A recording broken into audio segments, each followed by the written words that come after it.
life, and so presumably they don't. What it is can we learn about this? They're going to be, look what it says, if they eat from the tree of life, any will live forever. There's not a lot of other information other than that, but maybe there is. What if God was actually showing us how to stop aging in this one sentence? Let's look on. So here's what we can learn. So God created Adam and Eve. There was the tree of life. And presumably, if we're taking this literally, this would allow people to live forever. What else does the Bible say about this that might help us? Well, Adam lived 130 years, right? And then started having some kids. If you read on further in the Bible, Noah was in his 500s when he was having kids. And then, importantly, Adam lived to 930 years old before he died. What could we learn about what was the earth like back in that period? Was the electromagnetic field of the earth stronger back then? Was there different wavelengths of light coming off of the sun? Were there some type of natural filters in the atmosphere? We know that dinosaurs were huge, vegetation was huge. Something was going on back in those days that's different than today. So how could that have affected lifespan? So we're going to look at something called gematria here. And one thing that we know about the Bible is that the Old Testament was written in Hebrew and the New Testament written in Greek. And these two languages have something in common, which is that we can convert Hebrew over into numbers, and we can convert Greek over into numbers. And this is all available online. So in Hebrew, you can simply go online. You can convert something in English over into Hebrew, and then you can convert Hebrew over into a number. And I found two different sources that I'm going to share with you now. So first, we're going to use this. In the beginning, God created the heavens and the earth, right in the beginning. What happens when we convert this over into Hebrew? We get this sentence. There's 7 words in total. And interestingly, that word in the center doesn't really have a literal translation in English. It's like a nullify, if you will. And there's 3 words to the left, 3 words to the right. And there's 5 letters in the words to the left and right, the first one is, and the second word to the left and right, there's 3 letters. So we can start to look at what this might mean. So if we look at this literally, the way that it's written, we see here, the earth and the heavens God created in the beginning. That's another interesting way to say that, right? Or we know Hebrew goes from right to left. So why should we care about this? It's because we can convert all of those words over into numbers. I didn't discover this, by the way. This is, there's biblical scholars that study this.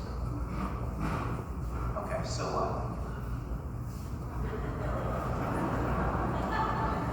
well, what happens, I was doing some research, and if you want to know the rest of that story, come to convention in October. But I promise you, you're going to get a sneak peek right now. But I'll tell the rest of that story later. Because as it turns out, it's not quite that simple. If you start to take those numbers in the very first sentence of the Bible, you start to see a pattern that appears. A code starts to appear. And interestingly enough, that pattern, that numerical pattern, starts to form shapes. They form triangles, actually, and pyramids. So I thought one day maybe the solution to aging is as simple as looking at the Bible and translating Tree of Life into Hebrew and into a number. So I went ahead and did that. So here's Tree of Life, and you just simply type it in, and here's the Hebrew, and that comes out with this calculator to the number 66. I'm going to show you actually two different calculators that I used online to get that number. So if this is not the correct, somebody here speaks Hebrew, and you practice gematria, and that's not the correct number, hold on a second. But that's the calculator that I used online, 66. Okay. Well, one thing that's interesting about that is we take 66 and we multiply by 8, which is kind of like the symbol of infinity, right? We get 528. Let's say we treated 528 as a frequency. Interestingly enough, 528 is the frequency that's used to repair DNA. Is that a coincidence? Here. He left. Right. Let's take another look here. So this is actually the number that I used in my calculations and later on in some experiments. So on this online calculator, it comes up with 159. Now, let's treat this as a frequency. And what we want to do is create a harmonic. I want to convert this over into a wavelength of light, since we're interested in healing with light. And that's what the patches, of course, are doing. The patches are stimulating the skin with low levels of light. And they're blends of different wavelengths of light. So let's say this is the frequency 159 hertz, and we want to convert it over into a wavelength of light. How would we do that? We simply double the number to get a harmonic. Or if you want to multiply by 1024 by 1024, you can do it that way too. But if we simply take this and we continue to double it and we get it into the band of light in the infrared, the visible, or the UV, in this case, we land on 857 nanometers. So this is derived by a very simple calculation, and again, you can use an online calculator to convert a frequency to a wavelength. They're a reciprocal of one another. So, but whenever we're dealing with light, the proper term is wavelength, although there is the counterpart of frequency, but we traditionally use wavelengths. So 857 nanometers is the equivalent wavelength in the infrared spectrum for the Tree of Life. Okay, so what? Well, as it turns out, 850 nanometers is what's been used in experiments to turn on the mitochondria in the cell. And there's several different references here. Here's one that's interesting. It shows that stimulating the body with 850 nanometers of continuous light led to the greatest increments of intact cell respiration. So, in other words, we stimulate the body with 850 nanometer light, which is very close to 857. It's within tolerance. And mitochondrial energy increases. Now, the reason why they use 850 is because that's the LED that was available. I guarantee you, when you use 857, you actually get a better effect. But you have to work with the LEDs that are available to produce these wavelengths. Here's another one, right? And you'll find numerous studies on wavelengths in this band. There's another one at 850 nanometers. Again, what we're showing is we're improving vascular oxygenation and even blood flow volume in part of the body where the light is stimulated. So there's some very practical applications of this. Let's say that you're an athlete and you want to recover more quickly after exercise, improve sports performance. This is showing us a way that we can do that with light. Here's another one, 850 nanometers, reducing muscle damage, pain, and even muscle atrophy. What happens when people get over the age of 50?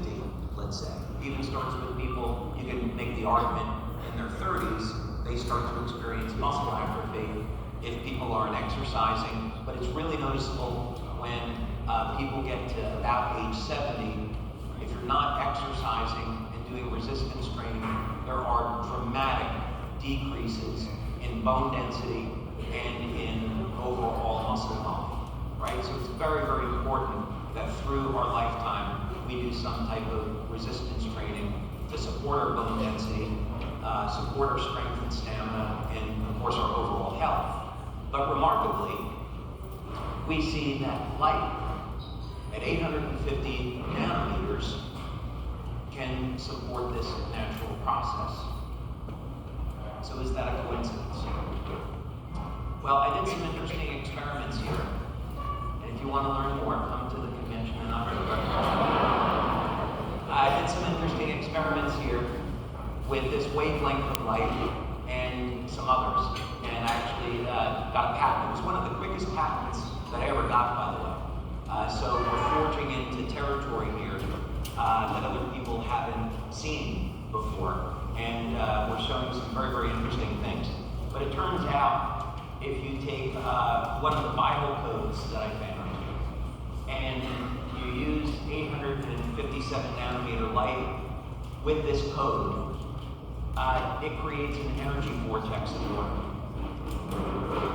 It will actually change the structure of water. And what happens is that the bond between hydrogen and oxygen changes, and photons of light get stored in that bond. Put simply, you drink water and light gets released inside your body. So, the first way that I was measuring this, was to say, okay, if there is energy that is going into this water sample, then that should be visible when the water goes through a phase change. So in chemistry, when we talk about a phase change, we're talking about going from a gas to a liquid to a solid, and so forth, or into a plasma, which is another phase of matter.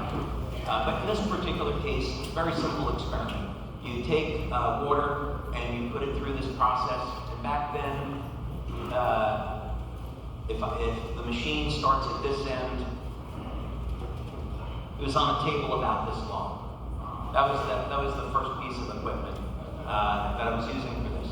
So you put the water through this process. Out the other end comes this special water infused with light, and then you simply freeze it, and you record what happens once the water freezes. The sample on the right-hand picture, the sample on the left, that's just regular spring water. Could be distilled water too. But we've all seen ice. We know what ice looks like. When was the last time you put water in your freezer to make ice cubes and there was a tornado inside? Right. You probably haven't seen that happen. The other thing that was very interesting on this sample and the later samples that we repeated was that you can see the actual vortex pattern on the bottom. So as the water froze, it formed these threads, and the threads spiraled inward. The energy was causing an implosion, just the same way that you get an implosion in a tornado. And there it is, very visible there. You can see on the picture on the left, this tornado and this spiraling vortex. And this was, of course, reproducible. So, what does this all mean? Well, in the Bible, we're told that people ate of the tree of life, they lived forever. We convert the tree of life into a number, and this number is 159, and that is the exact number that we use, 857 nanometers, to turn on energy in the mitochondria. Okay.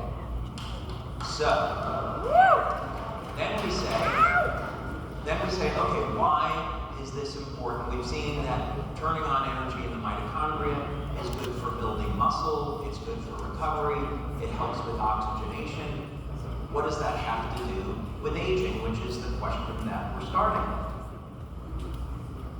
Well, as it turns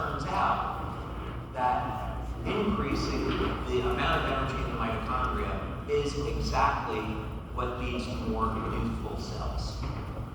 Turns out the Bible is true, right?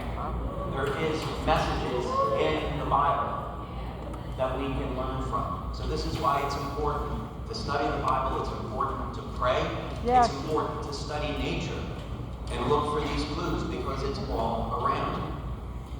In our research, over the years, we've used planaria, hydractinia, specific species of ant, lobsters, and we study these organisms to try to uncover exactly why they're not aging. With ants, it's extremely interesting. Temnothorax ants, they'll have a lifespan that would be commensurate and normal with other ants. But you take a look at ants, and one thing that's interesting is that the queen ant will live 5 to 6 times longer than a worker ant.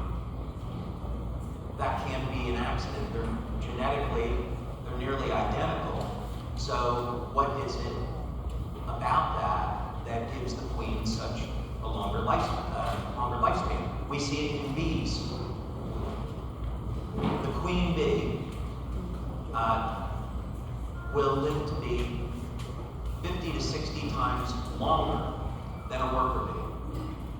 And in this particular case, we know it has nothing to do with the genetics between the worker bee and the queen bee. It's because the queen bee has a diet that is different than the worker bee. The queen bee is consuming royal jelly. And royal jelly contains a peptide, and this peptide causes expression of cytochrome C oxidase, and that cytochrome C oxidase upregulates mitochondrial function, and that increase in mitochondrial function changes the genes to a more youthful state. Same as 857 nanometer light. It turns on mitochondrial function, alters gene expression to a more youthful state. It is a little bit more complicated than that, but I'm just simplifying. But this is to say, we have numerous examples in nature of how upregulating mitochondrial function leads to youth. In ants, the example that I was giving before, the temnothorax ant is infected with a parasite. And at first, wow, this sounds like a really bad thing. But this turns out to be a symbiotic relationship. And the parasite wants to survive.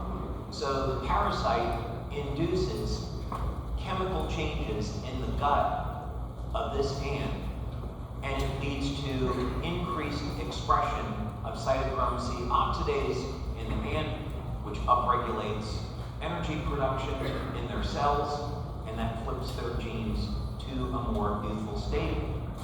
And once they're infected with this parasite, they live 5 to 6 times longer than normal. Now, there are some species that are inherently born with this attribute, and I'm sorry to say human beings aren't one of them. Maybe at one time we weren't. Maybe at one time we were created not to age. And we could achieve these really long lifespans. And maybe our DNA was corrupted over time. Right? Who knows? But what we do know is that when we study a species like lobster, that even at 130 years old, the lobsters are showing no signs of aging. As a matter of fact, we have any Marvel fans here? A couple of Marvel fans? Okay. Okay, so for those of you that love Marvel, well, Marvel before Spider-Man No Way Home. To be fair, Marvel before Spider-Man. Okay. Going back to the original Avengers. Yeah. Okay. Alright. So, lobsters are like the Asgardians of our Earth. Because not only do lobsters not age, they actually get stronger as they age.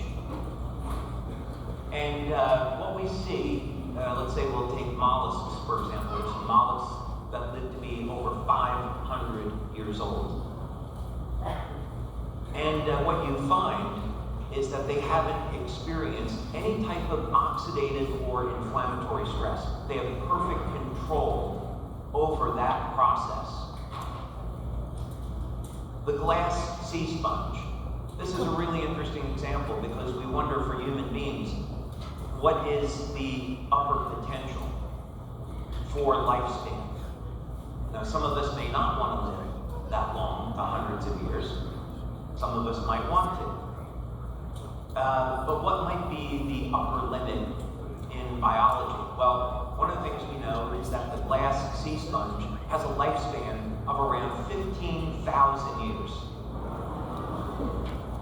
So this means that given the right environment, as long as an organism that has these attributes, that they're not being hunted, they're given proper nutrition, they're not getting sick, that the upper lifespans are truly extraordinary. So things like planaria, hyperactinia, tardigrades, for all intents and purposes, they are biologically immortal. And the regenerative capacity is also truly extraordinary. So this is why we want to be interested in this as human beings, because even if, let's say we don't want to live past 130, right? Some of you say, well, I'll live to be 100, 120, and then, I want to pass on to the next life. Okay, that's great. But when you want to live to be 120 and biologically be in your 20s or 30s, and not get sick, and have regenerative capacity like some of these organisms where they can regrow lost limbs. And this is one of the things that's, of course, so exciting about what's happening in the world of stem cells, because we know we will be entering into an era where things like heart disease, getting organ transplants, those will become a thing of the past, because we will have technology to regenerate these body parts and regenerate lost limbs.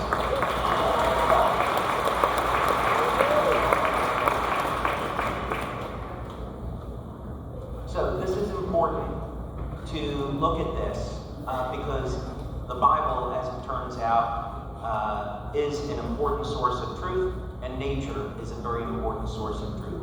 So we can be searching these things and finding some secrets. So species that defy aging. Immortal jellyfish. I'm going to start with this one since we haven't talked about it yet.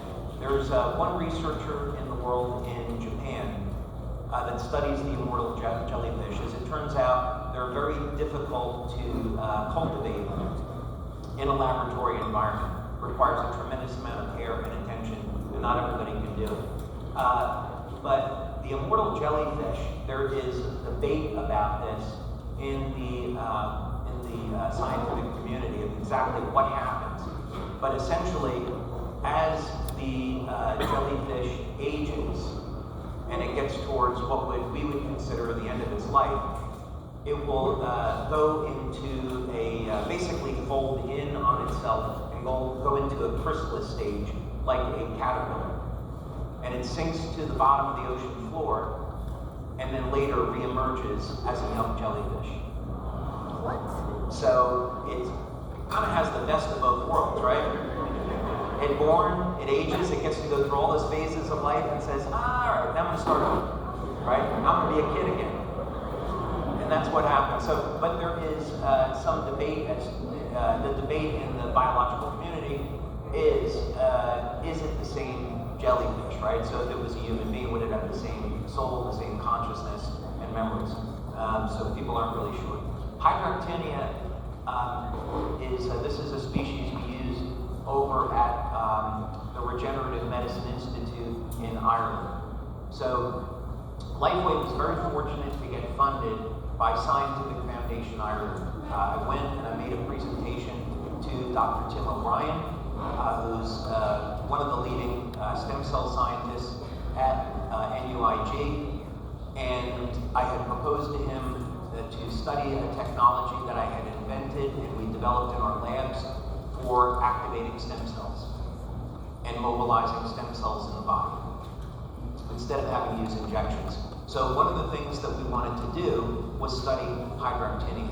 because the genes of hyperactinia have been completely mapped. So what we can do is we can cut off the tentacles, and we watch the tentacles regenerate. And in hyperactinia, you insert a dye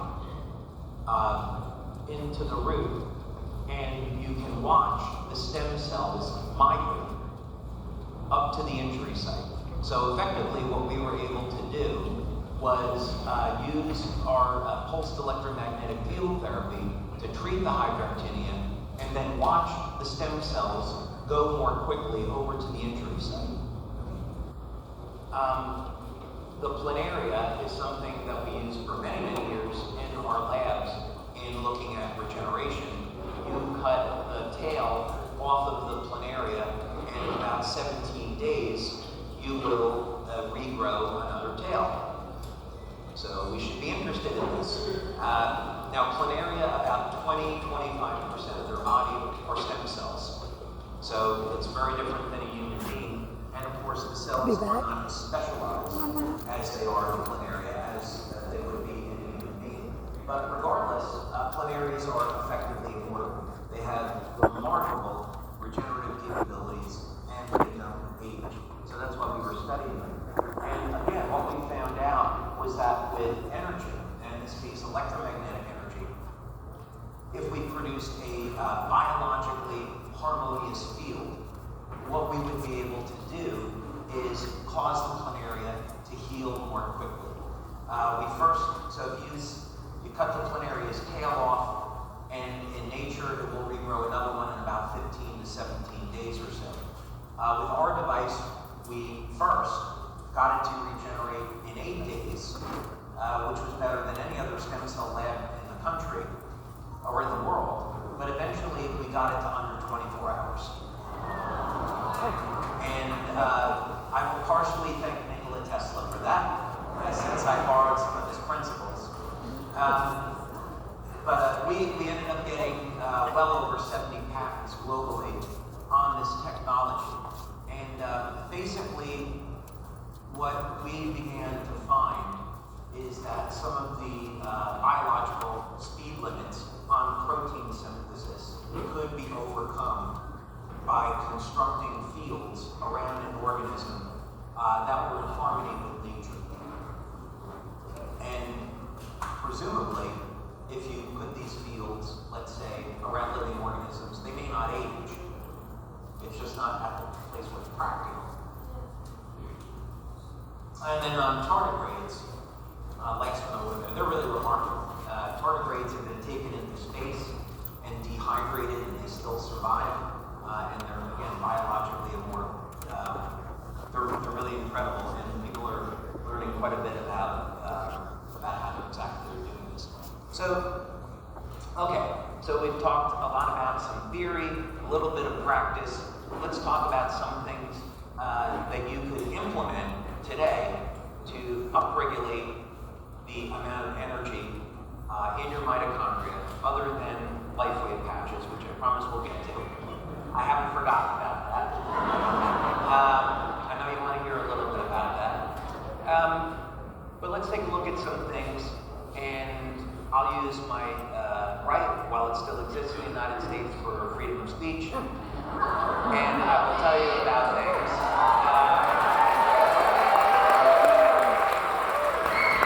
So, by the way, if you haven't heard about it, in France this past week, there was a law passed that you're not allowed to disagree with the federal government when it comes to health regulations. So, let's say another pandemic rolls around, and in France they want to distribute an experimental vaccine that has not had proper testing, and it's questionable on the safety and the efficacy.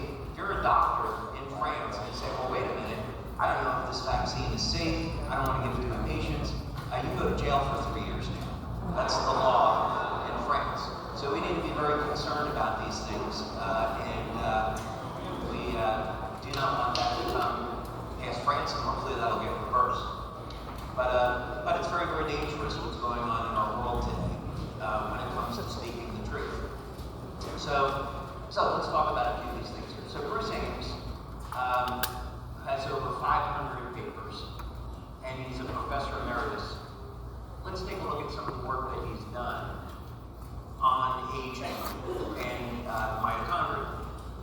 So I first became interested in this work because he was using two very simple nutrients that were known for their safety and their efficacy. One is acetyl L-carnitine, and the other is alpha-lipoic acid. So, as Dr. Ames here says, our inability to produce ATP, as we did when we were younger, is also a result of aging mitochondria. So we can see here that it's critically important that we support our overall health by structuring our diet, structuring our lifestyle to support the function of the mitochondria. The nutrients that do that are important. So there's a number of different forms of carnitine. The one that's generally recommended for this purpose is acetyl L-carnitine. So you could take, let's say, 500 milligrams a day. One of the benefits that you'll get is that acetyl L-carnitine is a nootropic. So it's going to improve cognitive function. I know many of you are going to get Elon Musk's Neuralink, and you're going to get that chip in your brain, so you won't need acetyl L-carnitine. But for those of you that don't want to get a chip implanted in their body, then I'd recommend doing this. Okay, so lipoic acid. I'll also alert your attention to this. So a few months ago, our FDA attorney contacted us and said, hey, the FDA just produced a bulletin, and there are a number of natural compounds that are on the market that the FDA are going to start regulating as drugs. So if you guys are selling any of these things, then you should be aware of this, that the FDA is trying to pass these laws. And one of them is alpha-lipoic acid. The FDA wants to regulate it as a drug. And not surprisingly, alpha-lipoic acid, I once met this fellow, Ed Burke, and he's based in San Francisco, and I went up to see him. And he was doing research work back in 2005 on alpha-lipoic acid.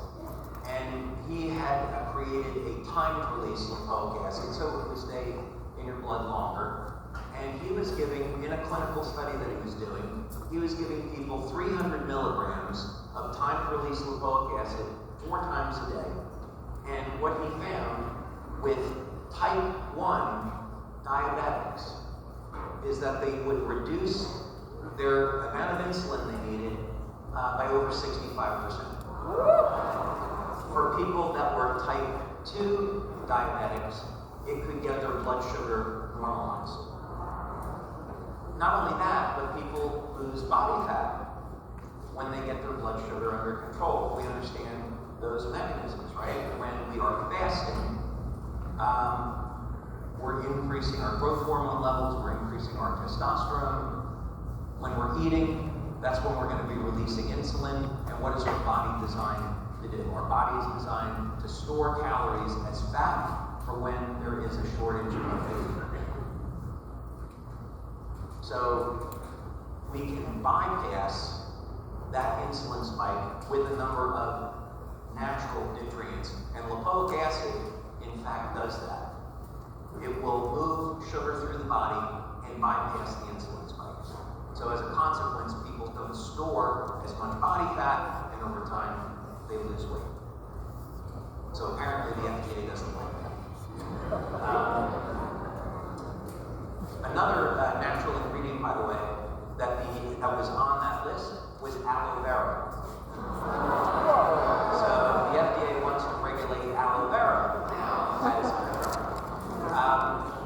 So I'll tell you a little secret. It's a Saturday. I'll tell you a little secret. I once met a researcher, an inventor. His name was Ed Blankenship. And Ed, when he was younger, had met Nikola Tesla when he was a teenager. And Ed became a very, very good inventor. And one of the things that he did with a medical doctor out in New Mexico is that he had a field of aloe vera plants. And they were growing them under moonlight. So they had created this satellite dish, basically, giant dish and mirror, and was pointing and tracking moonlight onto these aloe vera plants. And what they found was that the aloe vera got an increase in something called monoatomic gold. So the medical doctor would then take this aloe vera and inject it into cancer patients, and the tumors would go away. Now, later on, what I learned is that if you take a very high-quality magnetite, and do this, it's really fun. When I lived in San Diego, I had a home in a town called Poway, and I had an orchard. You were in Poway? Oh, very cool, very cool. Beautiful place, right? Did you eat at the original pancake house? Yeah, amazing, right? I miss those pancakes. Miss those pancakes. If I was Trump, I'd say, beautiful pancakes, amazing pancakes, the best pancakes. I'm working on my Trump impression.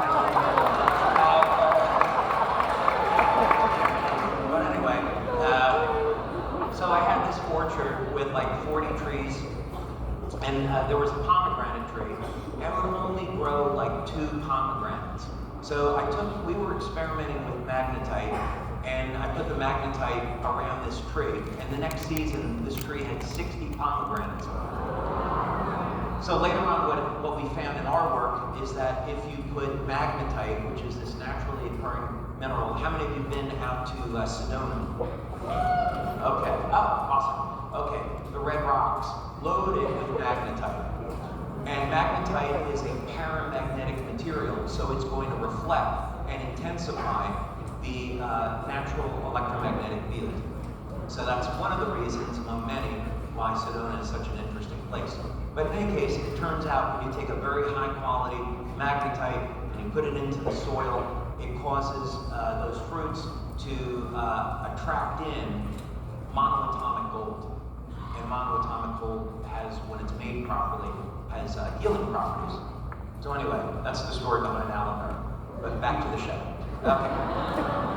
All right, so one thing that you can get, though, is acetyl L-carnitine and lipoic acid, and we see what that does is it turns some older cells into young, healthy cells. You look at this under a microscope, and those cells are starting to behave like younger cells. And we get all these other benefits out of carnitine and lipoic acid. But that's one way to do it. Another way that's not going to cost you anything is to simply love each other. That's not going to cost anything. So let's look at this, what happens in nature. So a woman, biological woman,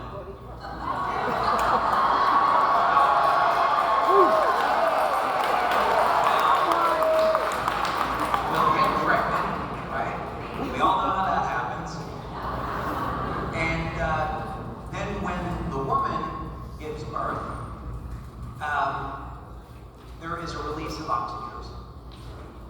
And that oxytocin is there biologically so that the mother will bond with the child. And it's one of the reasons why women experience such great joy when giving birth. Now, when a couple, I was present when my wife gave birth.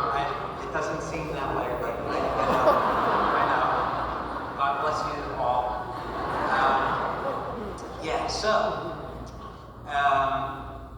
What happens here? When a man and woman fall in love, there's this release of oxytocin. You know, when you're head over heels in love for somebody, you're getting all this release of oxytocin. And so this is to create this bonding. But interestingly enough, what we see in aging research is that if we take old cells, let's say that in that center picture there, this is muscle tissue, and we expose those cells to oxytocin, those cells will start to regenerate. And they'll virtually identical to young, healthy cells. So here we have a very practical means for changing the way that we age. We have a healthy diet. We exercise regularly, do resistance training, make sure that we're getting proper nutrition, drink plenty of water, stay away from the things that we know are bad for us, and we live in a state of love and understanding as best as possible. And the effect of this is that it will reduce stress and reduce our risks of chronic disease. So this has all types of short-term and long-term benefits.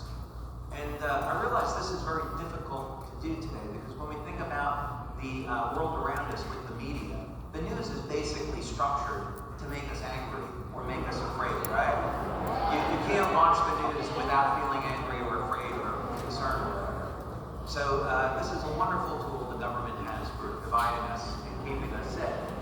But if we refocus, if we live a life of prayer, what I would recommend that you do to start your day is just take a minute, it can be 30 seconds, to pray and give thanks. Amen. Because this has a wonderful effect.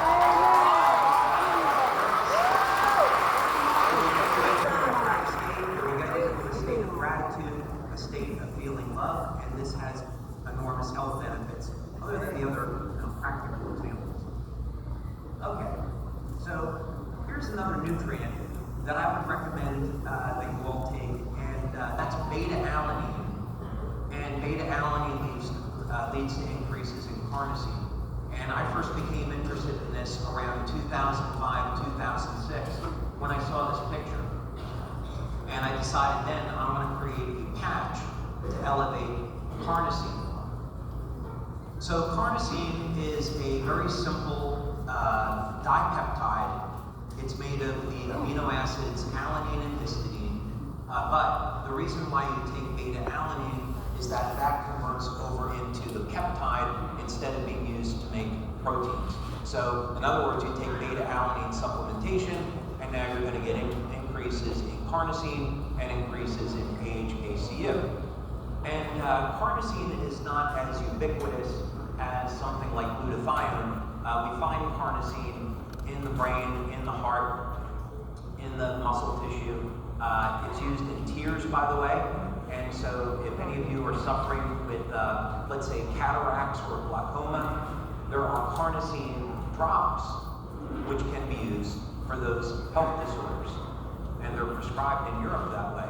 By the way, there's some very good literature around carnosine. Carnosine also can help to regulate blood sugar, and it also can help to, I'll just so I stay out of trouble, I'm not a medical doctor, I'm not making medical advice here, and I'm also talking about the supplement and not our patches.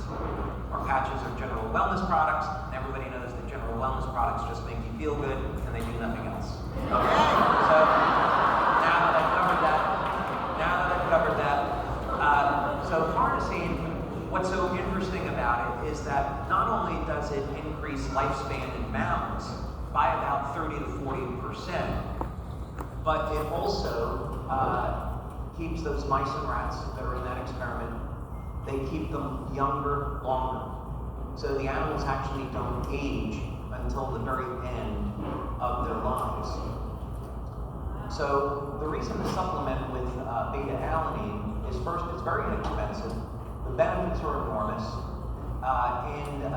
For those of you that may not get enough alanine in your diet, if you're a vegan or a vegetarian, you'd want to supplement with beta-alanine, let's say around 1 gram per day or so. It's not very, very much.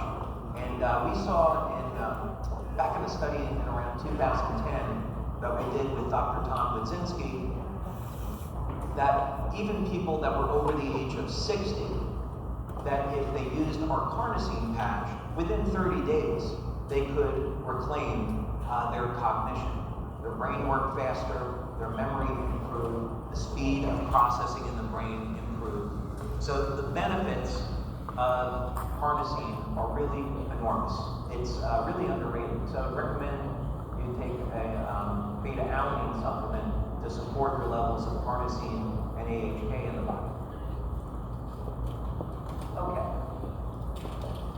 This was kind of interesting. This fellow, Brian Johnson, I don't recommend you do exactly what he's done, because he had to drop $2 million to reverse his age by 5 years. I think there's probably better ways to do it. But just the reason to bring this up, though, is to say that the trend today, the accepted trend, is that aging is not inevitable. David Sinclair at Harvard has been given over $1 billion to develop drugs for age reversal. So this is big business today. The RADFest conference is all year where it's talking about different techniques for stopping and reversing He has aging. 3 doctors and 7 nurses to Parabiosis take care of him. is a very interesting phenomenon. David, It was or this actually guy he's banned talking about? by the FDA. Well, I wouldn't say banned, they frown on. The one who spent $2 million And to this is the take practice of taking blood from someone that's young and healthy and giving it to someone that's older. This work goes back more than 150 years, where doctors at that time, researchers at that time, they would take an old rat and a young rat, and they would connect their blood supplies so that the older rat was getting younger blood. And they found that those animals would indeed start aging in reverse. Now, those experiments actually didn't go very well because once the younger rat figured out what was happening, it would attack the older rat. So if you elect to get blood from someone that's younger, I'd recommend you do it sensibly. But this is to say, this is really important because it's to say that there are factors in the blood of younger individuals, things like copper peptide, things like GDF11, that are responsible for reversing human aging.